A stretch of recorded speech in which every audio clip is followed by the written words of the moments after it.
Before the start of this video, if you are looking for any of these singles that I talk about today, make sure to check out my TCG Player affiliate link down below in the description. And by clicking on that link, and when you shop for those singles, I do get a small bonus. Another way you can support the channel is by becoming a patron member. There are some great benefits, as you can have your name on each video, you do have early access to videos, giveaways, deck advice and upgrades, and much more when you do join. And if anything else, make sure to like, share, and subscribe. That definitely goes a long way in supporting the channel.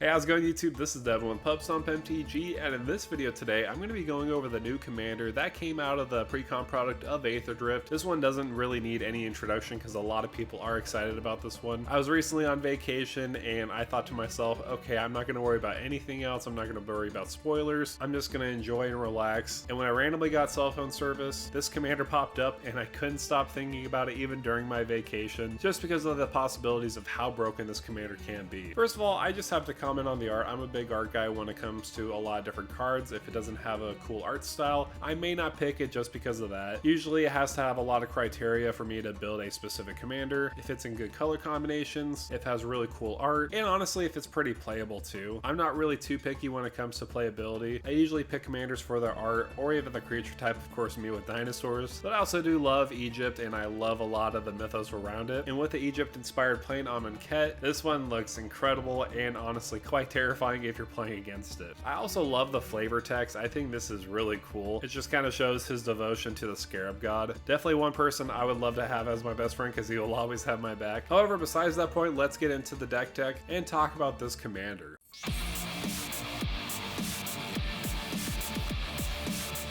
Reading into this commander, Hashaton Scarab's Fist is pretty simple but very effective at what it does. I think one of the best parts about this commander is the opportunity cost. This only costs 2 mana, 1 and a black total. So if this just gets removed once, it'll just cost 4 mana. And even at this kind of effect, I wouldn't mind being it a 4 mana commander. However, there is more. It's a legendary creature, zombie wizard, with 1 power and 3 toughness. What I love most about this commander is the fact that he only has 1 line of text. He doesn't have any ward abilities, any other additional abilities. It's only whenever you discard a creature card, you may pay 2 and a blue. If you do, create a tap token that's a copy of that card except as a 4/4 black zombie. This Esper commander is pretty powerful. It reminds me of the Scarab god, which makes sense because it is the Scarab's Fist after all. He has that ability very similar to the Scarab god where you're making a token copy that's a 4/4 and a zombie on the battlefield, but instead of activating ability like a Scarab god, whenever you're discarding a card, you may pay into that ability and make a token that way that's tapped. But what makes this card terrifying is the low mana cost and the fact that you could potentially do this at instant speed. Let's just say, for example, you cycle away a big giant card into the graveyard. All you have to do is pay 2 and a blue and make a token copy of that card, and if it has a big splashy effect and at instant speed, you could catch your opponents off guard. So in this deck, there's a couple things that you do want to focus on. You mainly want to focus on discard, so that way you could activate that ability many times. Also, you want to have some synergy points. You are making tokens after all, and you are in white, and there are also some other key synergy pieces, but most importantly, and this is where you can kind of go wherever you want, you definitely want to have some creatures that have big splashy effects that are high mana cost, but since you could cheat them in with that ability making them 4/4 zombies, you could potentially get it earlier on. So now let's talk about discard effects and some of the ones you should include.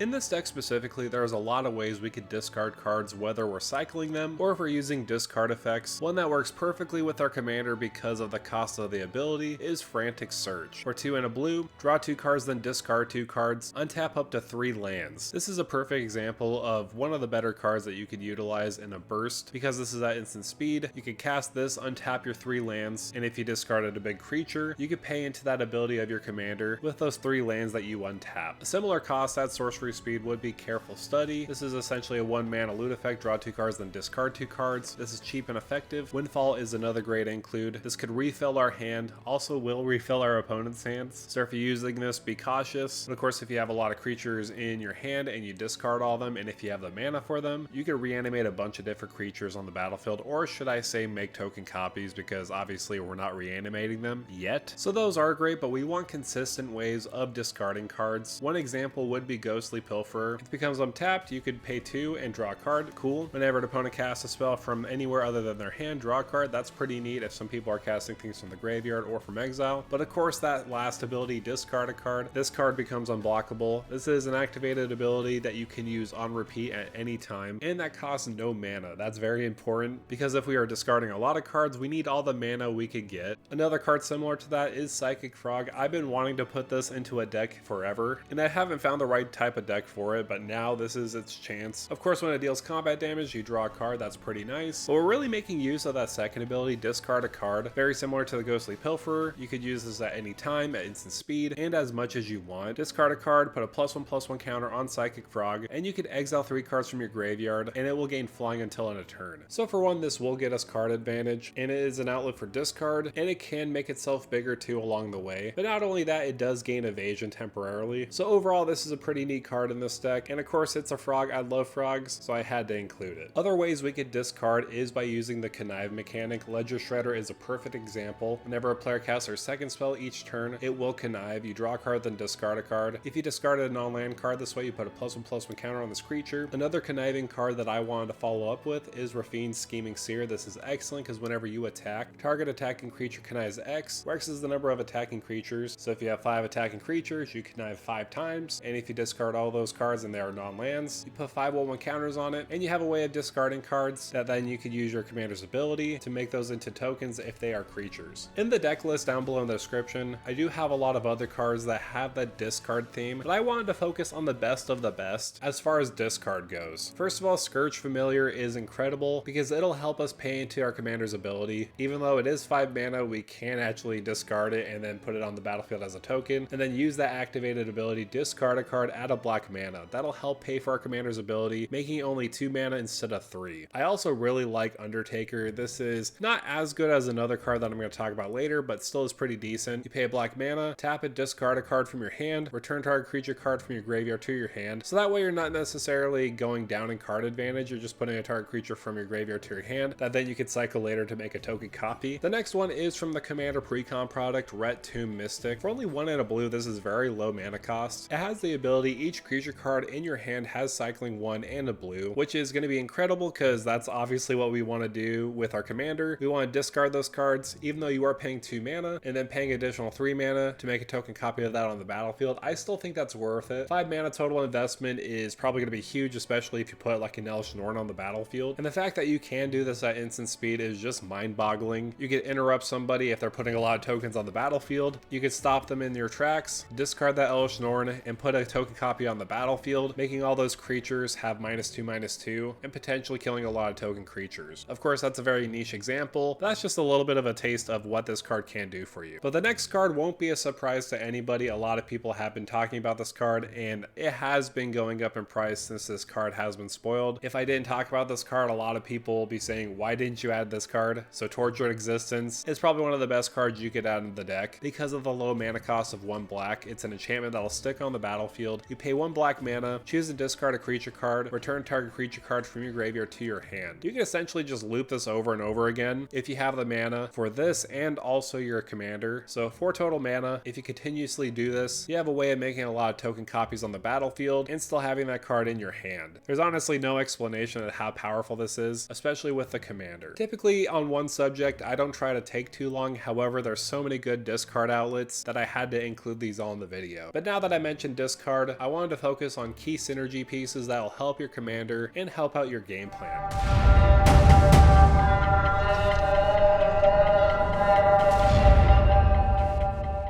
So first of all, you are discarding those cards into the graveyard. Why not add a little bit of a Reanimator theme? Of course, you could use cards like Reanimate itself, Animate Dead, or even Necromancy. There are so many options like this that you could include in this deck. The best option out of them all, and that could potentially win you the game, is Rise of the Dark Realms. This can be a little tricky, especially if you have token copies that are legendary creatures, because they will die to the legendary rule. Also, what makes this commander very neat is the fact that you're not exiling them when they go to the graveyard, unlike the Scarab God, because of course they are very similar. similar but very different. This lets you go into a little bit of a reanimation theme. Also, when you are discarding those cards, you're making token copies of those creatures, so why not include token doublers like Mondrak Glory Dominus and Anointed Procession? Especially if they're not legendary, you'll essentially get 2 of those effects on the battlefield. You can take it a step further and put in Ocelot Pride. This is a little expensive, but can be worth it, because at the beginning of your end step, if you gain life this turn, you create a 1/1 white cat creature token. Then if you have the City's Blessing, for each token you control that entered the battlefield this turn, create a token that's a copy of it. So it's similar to a token doubler, but obviously a little bit more limited. However, at 1 mana, you really can't beat that rate at all. And because those tokens are going to be zombies, you might as well include some cards that synergize with them, like Lost Monarch of Ifnir. This is incredible. This is also from the pre-con product. It does have a flick 3, and other zombies you control have a flick 3. So either way, when you're attacking with your creatures, if they get blocked or they're unblocked, your opponents are going to take some serious life loss. But not only that, at the beginning of your second main phase, if a player was dealt combat damage by a zombie this turn, mill 3 cards, then you may return a creature card from your graveyard to your hand. This perfectly synergizes with our commander because we want to put them to our hand so that we could just discard them later on. And plus, milling 3 cards will give us more options too, so this is absolutely just perfect for the deck. You will also want to add in some card advantage. Depending on what kind of power level you are playing against, of course you could add in those cards like Rhystic Study or Mystic Remora. I didn't add into this deck list specifically because I wanted more of a generic template for you to follow, but I will say out of the bunch, Esper Sentinel is a great include, mainly because it synergizes with our commander. If we discard it, we can have it enter the battlefield as a 4/4 zombie with our commander's ability, and of course with Esper Sentinel's ability, whenever an opponent casts their first non-creature spell each turn, draw a card unless that player plays X mana, where X is the Esper Sentinel's power. So instead of paying 1, our opponents are going to be paying 4. This is just a way we could buff up Esper Sentinel and get some card advantage. And I will say this commander deck is a little bit more aggressive compared to other Esper shells, so you could throw in cards like Enduring Curiosity or those other Coastal Piracy effects, mainly because when you deal combat damage to a player, you draw a card. Blue is fantastic at this element. This is just a way where if we do have some evasive creatures, we could get some more card advantage, and when we have more card advantage, we could discard those cards and find better and scarier options to discard. Speaking of that, let's now look at some options, some scary big creatures that you could throw into the graveyard to make token copies of.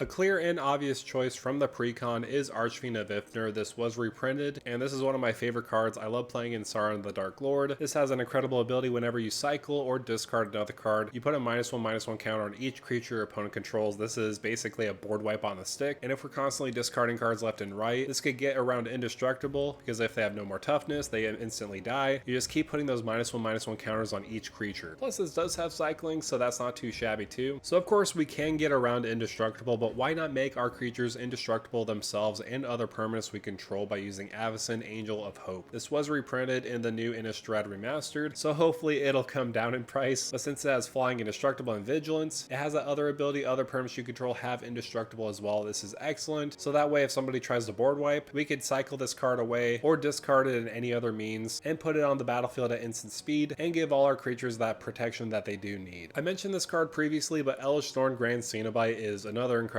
card that you could throw in the list, because if you cheat it in, this could make a big impact, especially early on when people want to play a lot of mana dorks. This has Vigilance, and other creatures you control get +2/+2, and creatures your opponents control get -2/-2. This is absolutely devastating, especially for those people that like to play a lot of mana dorks, like those elf ball decks. But in all honesty, this is just a great anthem to buff up our creatures to potentially go for the win. Another incredible choice that I wanted to focus on is Valgavoth Terror Eater. This is absolutely absurd. The more I read this card, the more I thought, okay, there's a reason why I should put this in more of my Reanimator decks. For one, it has Flying in Lifelink. This can gain us a lot of life when it swings in for 9 damage. It does have Ward Sacrifice 3 non-land permanents, which is quite brutal, and it does have a Leyline of the Void effect in that third ability. And then you can cast all those cards that you exile with Valgavoth. Like a Bolas's Citadel, you pay life equal to its mana cost instead of paying the mana cost. It is only during your turn, which makes it a little bit more limited. However, if you are gaining a lot of life with Valgavoth, you'll have a lot of life to spare, and this could really end the game quickly. But if you do want to make the game just a little bit more salt-inducing, you could use another Praetor with Jin-Gitaxias Core Augur. Not a lot of people play this because it is a high CMC unless they're playing a Reanimator strategy or if they can ramp into it easily. But just the fact that you could just discard this, put this on the battlefield for 3 mana makes this absolutely disgusting. At the beginning of your end step, draw 7 cards. And the way this wording works is you'll draw it at the beginning of your end step, then you'll go to your discard phase, and of course this works perfectly. With our commander, we could discard some big beefy beefy creatures, and then use our commander's ability to put them on the battlefield. But just a fair warning, and this is pretty much a big giant warning, if you do put this on the battlefield, you are going to be enemy number 1 because of that second ability. Each opponent's maximum hand size is reduced by 7, so obviously you're going to be enemy number 1 probably forever, and even most likely when you play this deck again, a lot of people are going to say, oh, he has a Jin-Jitaxis, better watch out for him. You're going to be enemy number 1 when you do play this card, because a lot of people are going to remember it. There are a lot of other big creatures I did want to focus on, but the most important one, mainly because I'm a dinosaur fan, is Nezahal Primal Tide. I love this card for many reasons. It doesn't necessarily synergize with our commander, because if we have a token copy of it and we try to exile it, it stays exiled permanently because it was a token. But the fact that whenever our opponent casts a non-creature spell, you draw a card, this is the reason why I love it so much. And plus you have no maximum hand size, so if you have that Jin-Jitaxis along with Nezahal, most likely you're going to be drawing your whole entire deck and finding a win con from there. But if you do reanimate this on the battlefield just as itself, you can use that last ability by discarding 3 cards, exile Nezahal, return to the battlefield tapped under its owner's control at the beginning of the next end step. So if this is not a token creature, you could use that ability, but if it's a token creature, well, you won't have your Nezahal anymore when somebody tries to reuse removal. So that's just a fair warning right there. So those are some of my favorite reanimator creatures, at least in this color combination, but let me know down below in the comments, what are your thoughts and opinions about this commander specifically? I know a lot of people have been talking about this commander, and this has been getting a lot of buzz, but I would love to hear from you. Also, let me know down below in the comments, what other commander would you like me to talk about from Aether Drift? I do read every single comment. Also, make sure to like, share, and subscribe to the channel, and with that out of the way, thank you for stomping by.